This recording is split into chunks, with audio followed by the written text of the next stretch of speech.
In the second grade, two women with clipboards sat in on our classroom for a week just to observe. They were there specifically to observe me. I'll never forget the time two grown women were introduced to our class as observers for the week. They'll be in the back watching me teach for a few days. In order for them to do their job properly, please ignore them. Act like they're not here. They sat silently in the back, taking notes on their respective clipboards for an hour or so each day. On that Friday, my teacher keeps me back during recess, telling me the two women want to chat/ask me some questions. I was then placed in a chair directly facing them, with my teacher and her aide standing off to the side a few steps behind the duo. Something was up. They then proceed to tell me, delicately, why they're here. They go on to explain that my teacher knows I'm a good student, and so my recent failing test grades don't make sense. They then show examples of me spelling the same words or doing the same math accurately on previous tests, assignments, yet completely wrong with recent ones. Have you been failing these tests on purpose? This was the first time I experienced that heart beating out of my chest type feeling. For one, it was true. I was faking it. On top of that, they seemed very serious, scary serious, especially to my 8-year-old self. I shamefully admitted that yes, I had been.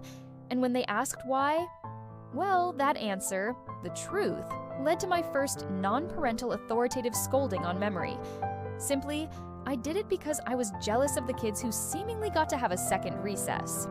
There was a group of 20 or so students across the 6 second-grade classrooms who got pulled each week for roughly half the day. One day, I saw them playing outside from inside the classroom.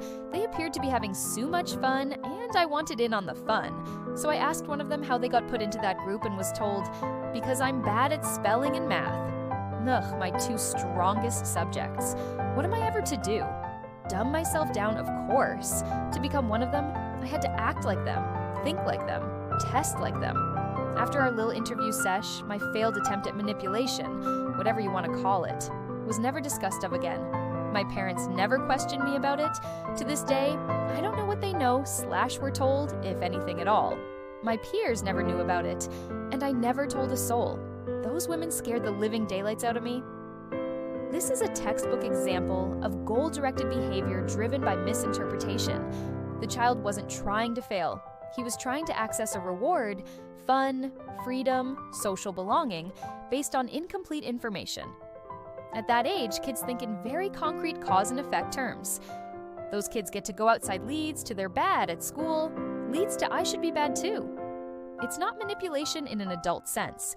It's adaptive problem solving with limited context. There's also a strong element of social comparison and inclusion. The desire wasn't just recess. It was being part of a group that looked happier and more exciting. Kids will often sacrifice achievement if they believe it leads to belonging or fun.